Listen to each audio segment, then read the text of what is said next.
everybody, to a bonus episode of ZB's Horsepower Talk. As always, I'm ZB, Zack Brown, and joining with me, as always, is my dad, former 410 Sprint Car crew chief and mechanic, Jeff Brown, and our special guest joining us right now, the executive director of the National Sprint Car Hall of Fame, Bob Baker. Mr. Baker, we appreciate you coming on today. Thank you both. Thanks, Zach, and thank you, Jeff, for having me on the program. So first things first, kind of go through a little bit about yourself, where you're from, what got you into sprint car racing, and what led you ultimately to the National Sprint Car Hall of Fame.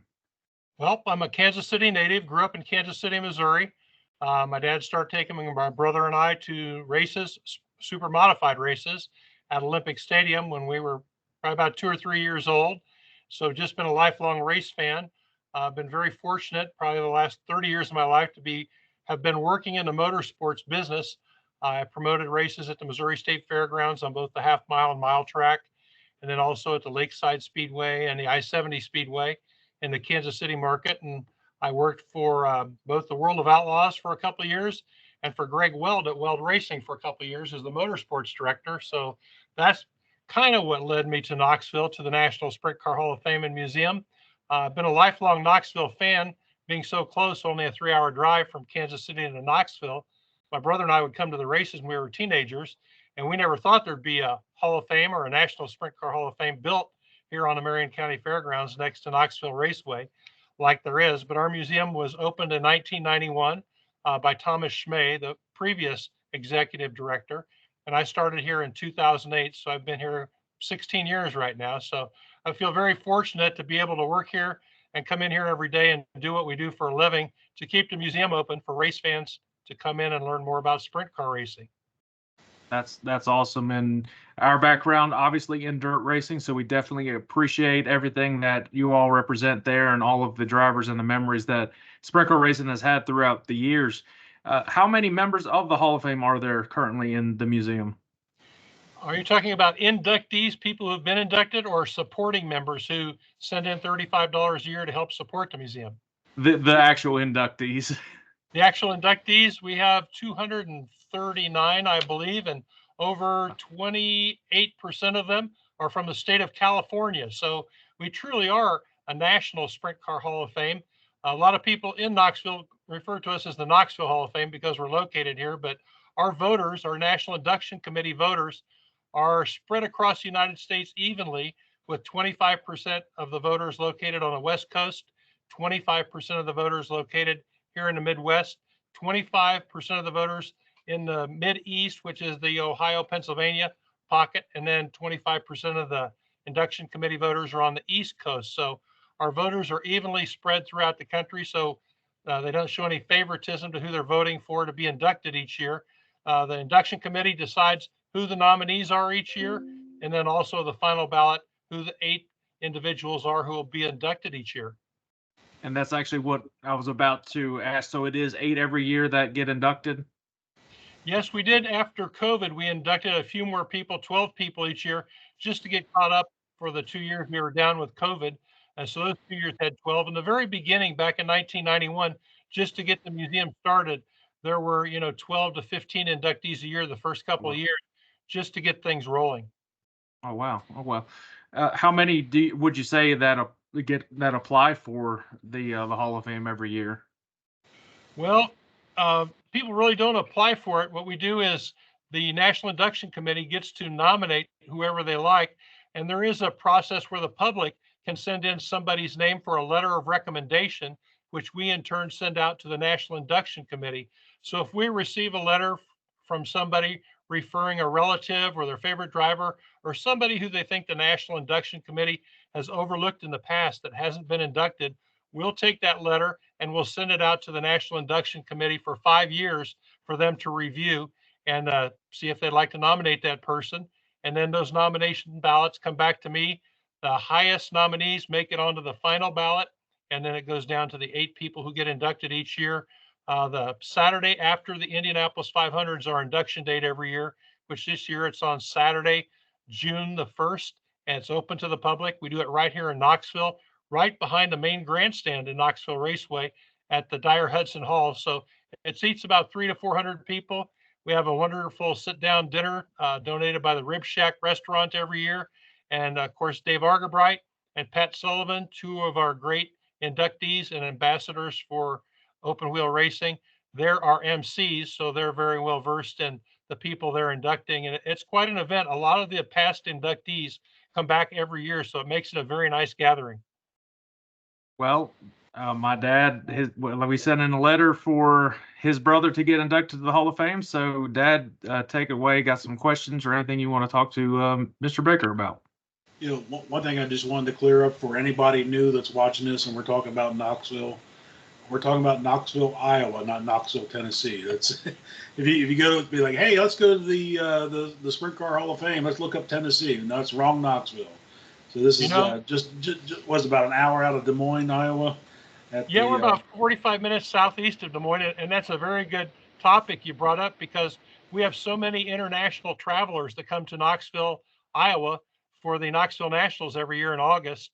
And this year will be, I believe, it's the 63rd Knoxville Nationals. And a few years ago, some people called us and they told us that their travel agent in Australia had accidentally booked their flights to Knoxville, Tennessee.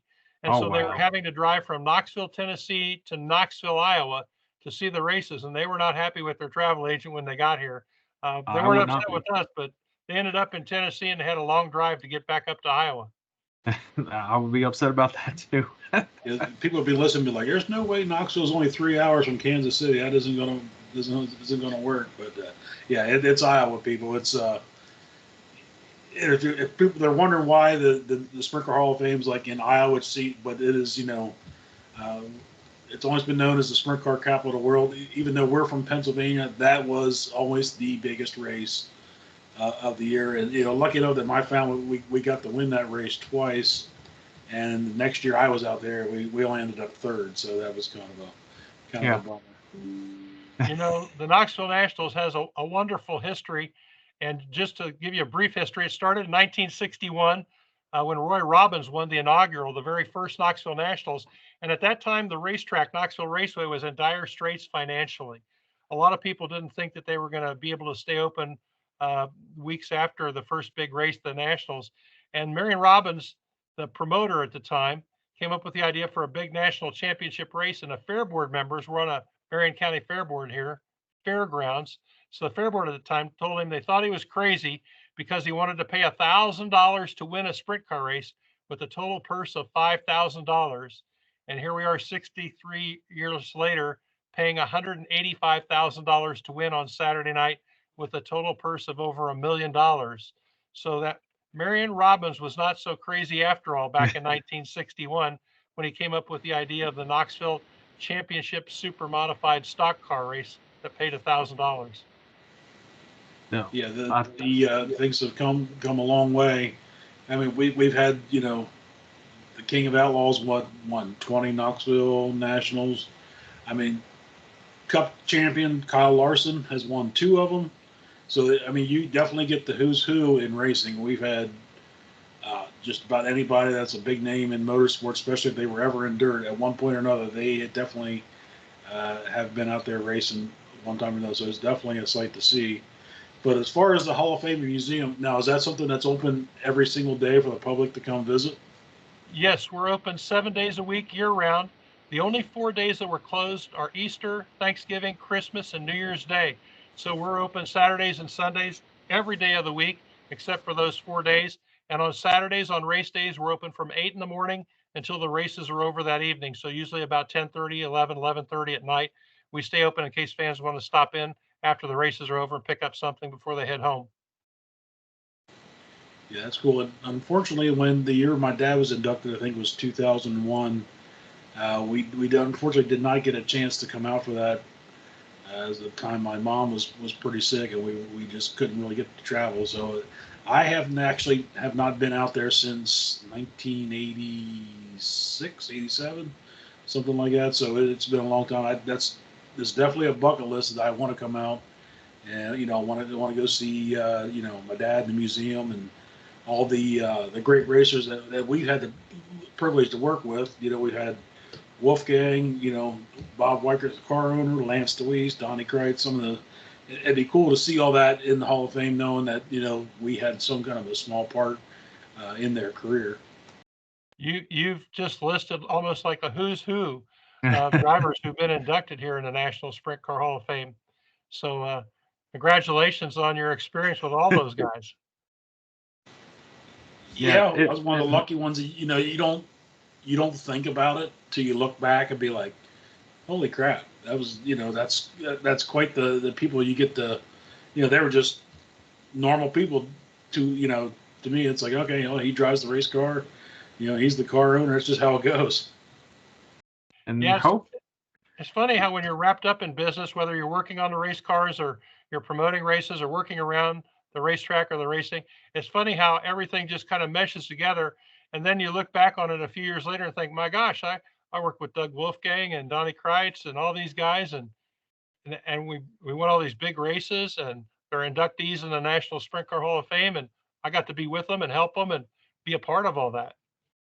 And hopefully we can add to the list and have his brother, Davy Brown Jr., inducted to the Hall of Fame. And hopefully that will get some people to vote on that. And we're very honored and excited to see what this opportunity might bring for him and the entire family. Obviously, Davy passed away nearly getting close to 30 years ago. But it would be really tremendous for the family to have another one of us inducted into the Hall of Fame, him alongside my grandpa. It would just be a really big honor. So looking forward to seeing what the committee thinks and what all the voters think if it gets nominated. And we're, like I said, excited for the process of it.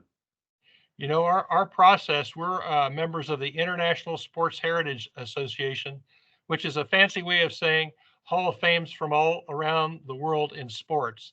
And when we go to the conventions and the seminars, they've told us several times that our National Sprint Car Hall of Fame and the Football Hall of Fame in Canton, Ohio, are the two hardest sports Hall of Fames to get into. And that's because we have so many voters that are evenly distributed across the country. You might be a really big name at your racetrack or in your part of the country, but there's other 3/4 of the rest of the country maybe has never even heard of you. So it's not easy to be inducted. And so when somebody is inducted here, it is a really big deal. And the story that comes to my mind is when Rick Ferkel was inducted, he told me afterwards, he said, Bob, I got to tell you, that's the first time I ever bought a suit in my whole life was to go to my induction. And he goes, and Bob, my mom and dad didn't think being a race car driver was much of a profession. He goes, as a matter of fact, they kind of looked down on me a little bit for being a race car driver and said, well, that's not a job I'd tell anybody that I was doing. He said, but I brought my mom and dad to that induction banquet with me. He said, when I got inducted, that validated my life for myself and my parents. And to hear Rick Ferkel say that is very meaningful. And he was very sincere when he told us that. So it is a big thing to be inducted into this institution. Right, and that's why we were very excited to even get the opportunity to apply for Davey to be considered even for it. So that's why, at least at this point, it's still exciting to at least have his name put out there, and it's something probably should have been done a long time ago, but finally we got a little bit of a platform to do something with it, and we finally were able to get some answers how to go about doing that. And obviously talking to you on this, that helps hopefully get people's attention on it as well. What else do you have for Mr. Baker, Dad? I know you've got some bunch of sprint car questions for him. Well, a lot of them he answered. I was curious as how long, like he was involved with racing in sprint cars, and he's been in it for a long time, so he's definitely seen the share of the great. Probably mostly I'm assuming you're mostly in the Midwest as far as the sprint car series going. Probably not so much in the Pennsylvania posse land. This episode is brought to you by SeatGeek. SeatGeek is a live entertainment platform rethinking ticketing by caring more about their fans, teams, and venues.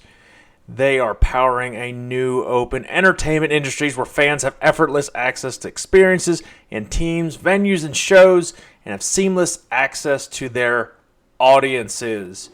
With trusted consumer marketplace and innovative enterprise ticketing technology, SeatGeek has what you need for any sporting event. make sure you use my promo code ZBMedia to get $20 off your purchase from SeatGeek. That is ZBMEDIA from SeatGeek, $20 off. You can't beat that. Check them out now. Get your next concert, sporting event, or anything else from SeatGeek. Back to the show. Believe it or not, our museum gives away a brand new sprint car every other year as a fundraiser for our museum. When the museum was first started, everybody on the board thought that the parts manufacturers like the Hoosier Tires and Gambler Chassis and all those companies that made shocks and pieces and parts for the sprint car, that they made lots of money and they would support financially the museum. But when everybody on the board went and talked to these companies and people, they said, you know, we have lots of heads and lots of pieces and parts and blocks and this and that, but we don't have a lot of money. We could give you a free block, or we could give you a free chassis or a free wheel or whatever. And so the board came up with the idea, if we can't get money from these guys to support the foundation and the museum, let's see if we can get enough parts to put a car together. So 30 years ago, the first raffle sprint car was put together, which is now a sweepstakes sprint car. And it wouldn't be possible without all of the people across the country in the parts and manufacturing business that donate the parts for that car. The car we give away this year will be our 15th sprint car that we've given away. And we take the car across the country. We take it to Skagit, Washington for the Dirt Cup races. We take it to Chico, California for the Gold Cup races. We take it to Williams Grove Speedway for the National Open. We take it to Port Royal. We take it to the PRI trade show. It makes roughly 110 to 115 appearances a year. And unfortunately, I only get to be a part of that when there's no racing in Knoxville, because my position is to be financially responsible for the museum and to make sure the museum doors are open every day of the week, year round. So we have a special events person hired that takes the raffle sprint car, the sweepstakes sprint car, around the country. But I was fortunate enough once in a while to be able to sneak out. Last weekend, I got to go to the World of Outlaw races down in Wichita, Kansas. Usually our season is over the end of September, middle of September. So I get to attend the World Finals in Charlotte, North Carolina. I get to go to the Chili Bowl Midget Nationals in January down in Tulsa, and try to make it to as many races outside of the race season and outside of the Midwest as possible. But being responsible for the museum really kind of keeps me tied to the museum, and I'm not complaining. I love what I do, and I think I'm very fortunate to get to do it. But when I worked for the World of Outlaws, I did get to travel across the country quite a bit more as their marketing director, and got to see racetracks all across the country and meet the promoters and drivers and race teams. So I'm very familiar with the Pennsylvania posse and the strong passion for sprint car racing that fans in Pennsylvania have. And we're very fortunate that we've got a great group of people in Pennsylvania as well as California and here in the Midwest that really support sprint car racing. Now, this is a question I don't know if you have an answer to, but like I said, you give the whole sprint car away. Has anyone won that and started off at, like, they bought that and said, hey, I'm going to go take this car and we're going to go racing? You know, that was like the kickstart to a career possibly by having that? I don't think anybody has won the car and never raced before. We've had 4 people that have won the car that have gone on and raced the car. The other people who have won the car end up selling the race car to racers. Some of them sell the whole car and engine, and some of them split the engine and the chassis and the car separate. But there have been 4 that we know of that went out and won the car that were in racing that continued to race.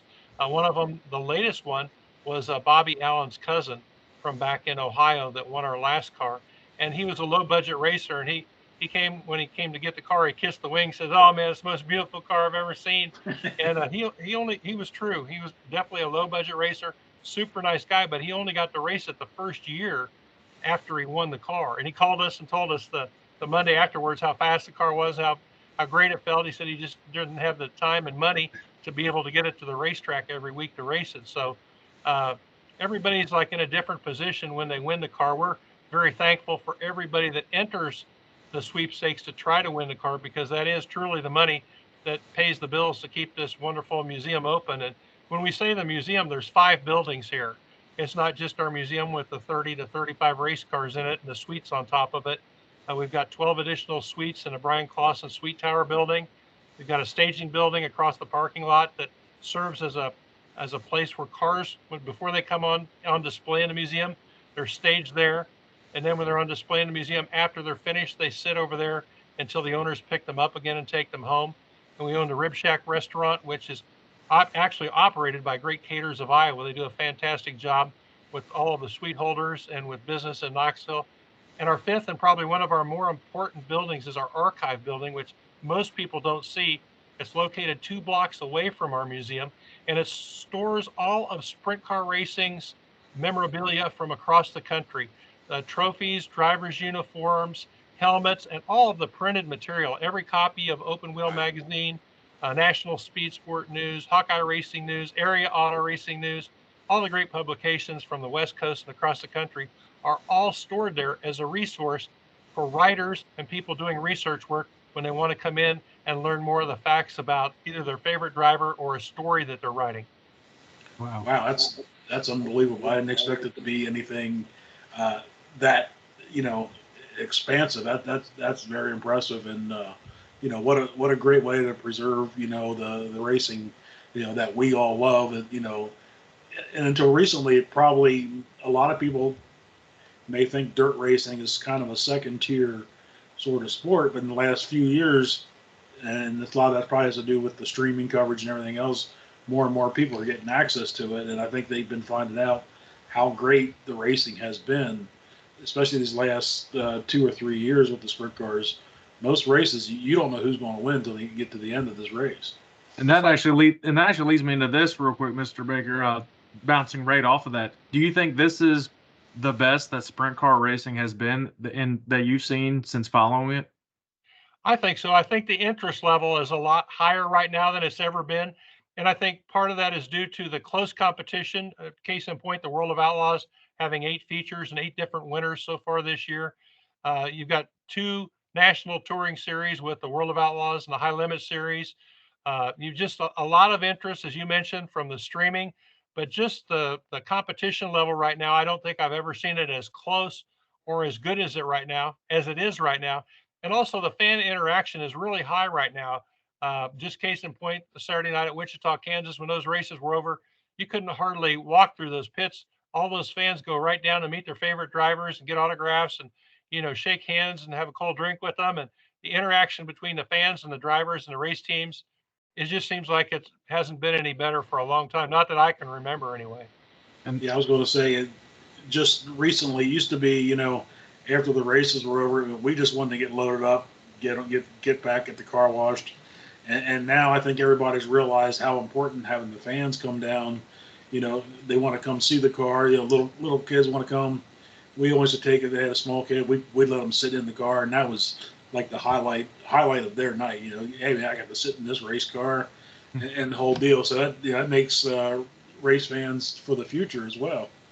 I think maybe sprint car racing learned a little bit from drag racing because, at the drag races, you buy a ticket to the race and they advertise it. You're not just getting a ticket, you're getting a pit pass. And all those fans go down there and they get to meet the drivers and get autographs and see them working on the race cars. And I think sprint car racing has opened up a lot more now after the races are over, where more people go down and actually meet the drivers and develop a relationship or get to know who's behind the wheel of the car so that they have a favorite driver and somebody to cheer for when they come back to the races. But I think the level of interest and the competition has never been better in sprint car racing than we're going to see this year. It's been very, very good the last 2 years, but I think 2024 is really going to bring it to a new level. I think that's what sets it apart from all these different motorsports. You talked about drag racing, how it allows fans to interact with those drivers, and now dirt races has incorporated that. It almost makes it almost a family type atmosphere at the tracks now. That's something that we cover NASCAR obviously as well on this program, and that's something NASCAR I think needs to look at incorporating as well, not adding another $100-$200 ticket to go see the drivers and things like that. And I know it's a different type of corporation how they handle things, but I think if they went back to the roots, just kind of how dirt racing has, it would intrigue a bunch of interest with that way. And that you see all the drivers are a lot more laid back, a lot more relaxed in sprint car racing, and that's what I think makes it very special. Our museum tries to keep things affordable as well. Our admissions are only $10 for adults, $8 for seniors and military, and small kids are admitted for free. And you could Fantastic. spend anywhere from, a half hour to a day here. A lot of people will go through the museum in the morning, go across the street to the Rib Shack, have lunch, and come back, and they can spend all day here, for $10 and never read everything on every car or see every movie that we've got. We've got a movie theater up on the second floor right next to the Wow. Hall of Fame that seats 42 people, and we just installed a touch screen where you can pick out whatever feature film you'd like to watch, whether it's the National Open from Williams Grove or the Knoxville Nationals or the board track races or the USAC highlights. You can pick whatever your favorite form of open wheel racing is. Just touch the screen and go That's in and awesome. sit down and watch it. That's pretty nice. That's really neat. Are there pretty good crowds generally throughout the entire week, every week? We have people that come in every day, but we really don't get big crowds until race days or race season. Right. When there's a race here in Knoxville, of course, those are busy days. Our busiest 4 days are the 4 days of the Knoxville Nationals. And we did some studies a few years ago and found out that over 60% of the business we do in our museum store, is done on those 4 days of the Knoxville Nationals. Wow. Everything we have inside our store, we have online at sprintcarstuff.com. So if there's jewelry or a book or a T-shirt or diecast car, whatever it is, a decal you want to find for yourself, you can find it at sprintcarstuff.com. And one of the most asked questions we get is, what is the most popular thing you sell in your museum? And believe it or not, it's books. We sell more books, more sprint car open wheel books than anything else, by far more than T-shirts, apparel, jackets, hats, any of the other things. Books are our number one selling item. Oh, wow. We'll be sure to include that link in our video description, as long as, the link to the Hall of Fame and museum, so people can click that and learn more for sure. And, hopefully schedule a trip out to Iowa coming up this year. I'll tell you something else that's kind of interesting is that when I first started, the rules and the regulations for being inducted into the Hall of Fame, they were intact, but they were never put online. So when I started in 2008, one of the first things we did was get those rules and guidelines for induction into the National Sprint Car Hall of Fame put on our website at sprintcarhof.com. If you go on there and you go to policies and procedures, you can look right into the rules and guidelines for the nominations and how people are selected to be inducted. And then there's also a link on how to write a letter of recommendation for somebody that you think may have been overlooked, like we were talking about earlier. We've got all those rules and interesting facts about our induction process online for people to read.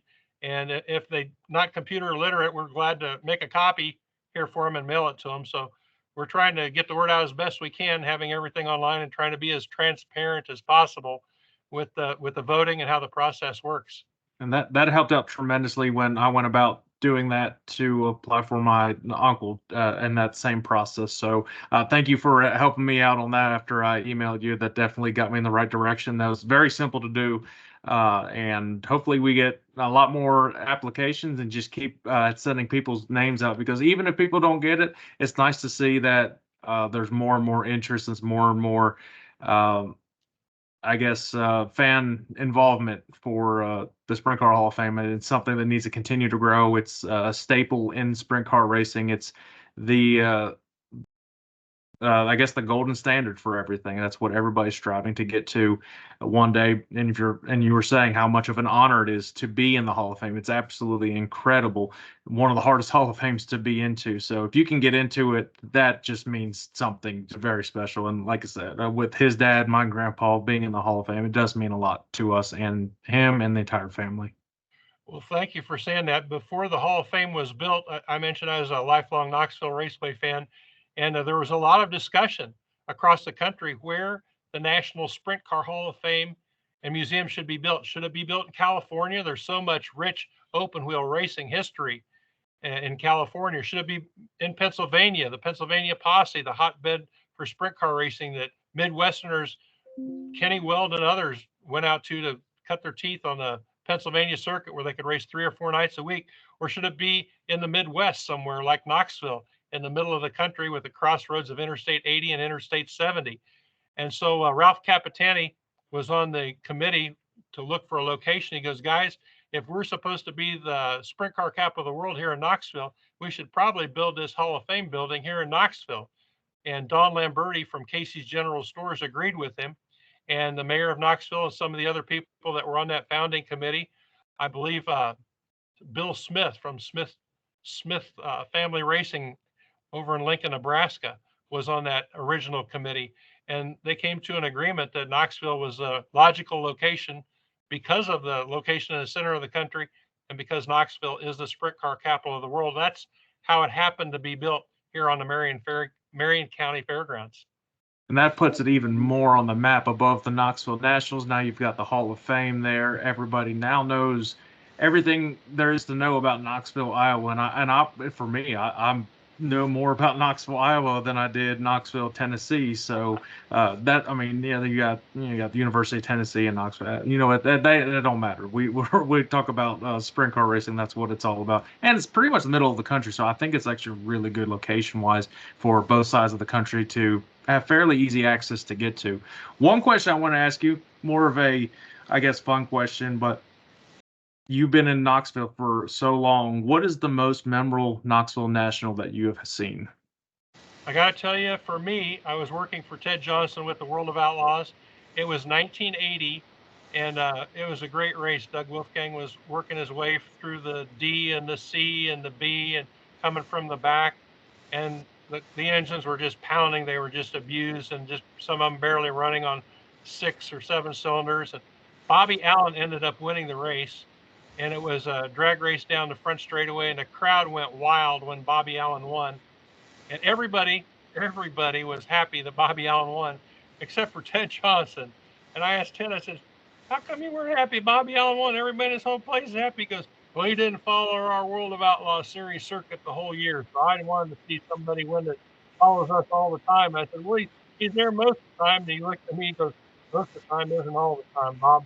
That's where it was the most memorable, because I think everybody was excited about that. Ted wasn't all that thrilled with it. It was a great race. And the people that poured into the pits to congratulate Bobby Allen after that 1980 Nationals, that's in our movie theater upstairs. That's one of the most watched films that we have, is the 1980 Knoxville Nationals. I'd definitely love to watch that. Do you remember that one, Dad? No, I was in, just 85 and 86 were the first time that our families, as far as I know, had a car out there. And mine would have been, they won 84, 85, 86, I was out there. Preliminary night, Wolfgang's leading the feature. And for whatever reason, there was about 2 or 3 laps to go. He looks down and he doesn't see any oil pressure.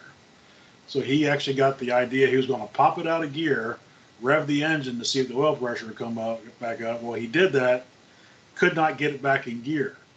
So then, obviously we didn't finish. So we had to run, I think we did the D, the C, the B, and started, 20th in the A and came up to 3rd. It was I think Steve Kinzer won it. Most likely probably Steve Kinzer won it that year. But it was watching him come from the back at the Knoxville Nationals back then. You didn't see that kind of passing from the rear to the front, so it was definitely a sight to see. And I think we probably had a big block in the thing at the time too. So that was sort of Dad's thing was, let's put a big block in that thing and let her go, let her rip. Now that you mentioned that, I told you something wrong. It was 1990 when 1990, okay. 1990 when Bobby Allen won the Nationals. 1980 was another memorable year, because that's the year Steve Kinzer won his first Knoxville Nationals in 1980. And is memorable because the races were fogged out on Saturday night and they had to run on a Sunday afternoon. And quite a story, Mike. Nobody from Iowa has ever won the Knoxville Nationals. But Mike Brooks was a track champion that year, and he had a perfect score of 500. He had fast time, won the feature, and won his heat race on preliminary night. So he was starting in the front row, and he'd never raced any day races. And here he is, Knoxville Nationals, the front row, and crowd favorite, in Knoxville, because he's leading the points and track champion. And sure enough, he burned his right rear tire off. We've got the car and the tire here in the museum he burned off. And that's the year Steve Kinzer won. But it's also the year Steve Kinzer ended up crashing, and his engine was good, but Bob Trossel's car, he didn't have an engine. So Bob Trossel and Carl Kinzer got together and they used the engine from Steve's car, I believe, and then Bob Trossel's race car, and put those together at the last minute. And that's the car that Steve Kinzer won his first Knoxville Nationals in 1980. Wow, that's absolutely incredible. Yeah, and we've got that car in the museum too. Oh yeah, that would be really cool. We'd be like kids in a candy store, Dad, going to that. We'd be there all day. Yeah. Oh, absolutely. You can't take it all in just a couple hours. Yeah, it's definitely a bucket list of ours. One of our bucket list items we're crossing off this year. We're going to the Indianapolis 500. So Knoxville Nationals, visiting the museum. That's one of them on the bucket list, and a bunch of the big races, just like Daytona 500, of course, that's on there.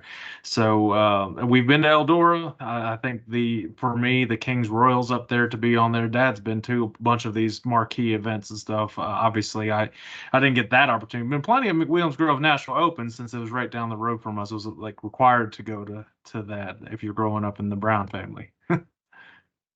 Yeah, you're going to be lucky to get to watch Kyle Larson race in the Indy 500 this year. That's going to be something. That was a big reason that we're going to it. Now it's no question that we're big Larson fans. Obviously, we like his dirt racing background. That's what got us to be fans of him in NASCAR, and him able to race everything. That just is a cherry on top. How much we respect him. My grandpa's even said on record that Larson's the best sprint car racer he's seen, and he said it's just raw talent. He said it's just unbelievable how good he is and how much he can just handle a car, and it's effortless to him. Kyle is a special individual. We met him here in the museum when he was a youngster, and somebody pointed him out to me and said that young kid right there, he's probably going to be the best race car driver you've ever met. And so I went over to him. He was looking at those real small little 1/64 die-cast cars. And I started talking to him, and he says, yeah, I'm going to drive sprint cars here soon. And I said, well, don't forget about us poor dirt track people back here in Knoxville, Iowa, when you're rich and famous. And he looked at me straight in the eye and goes, don't worry, I won't forget about Knoxville. And sure as anything, when we built that Brian Clausen Sweet Tower, Kyle was the first NASCAR driver to make a major donation to us to help us get that building built. So Kyle remained true to his word, and I've always respected him for that and for his raw talent, like you said. And I'm sure it won't be long until he gets inducted himself to the Hall of Fame. I don't think he has been yet.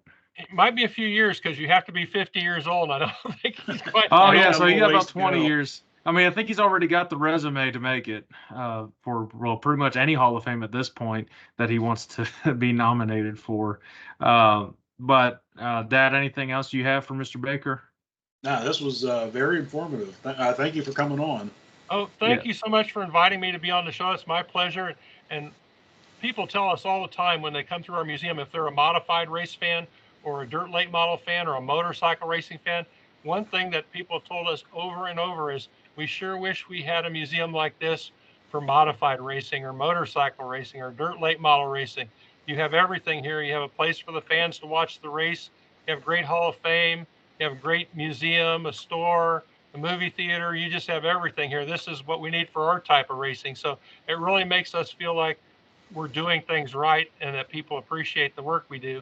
And we've got a great staff of people here that make all of those things happen. So thanks to all the people who've been here in the past. And if you've never been here, please accept our invitation to come and see us here in Knoxville, Iowa at the National Sprint Car Hall of Fame and Museum.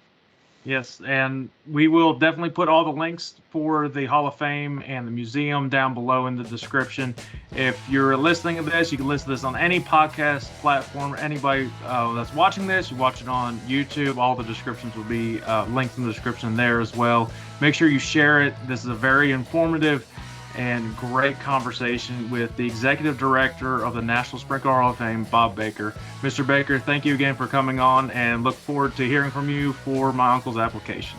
Thank you, Zach, and your dad. It's great to talk with you. I hope we get to do it again sometime. And if anybody ever has any questions, whether it's about induction into the Hall of Fame or the museum itself, please don't hesitate to give us a call, 641-842-6176.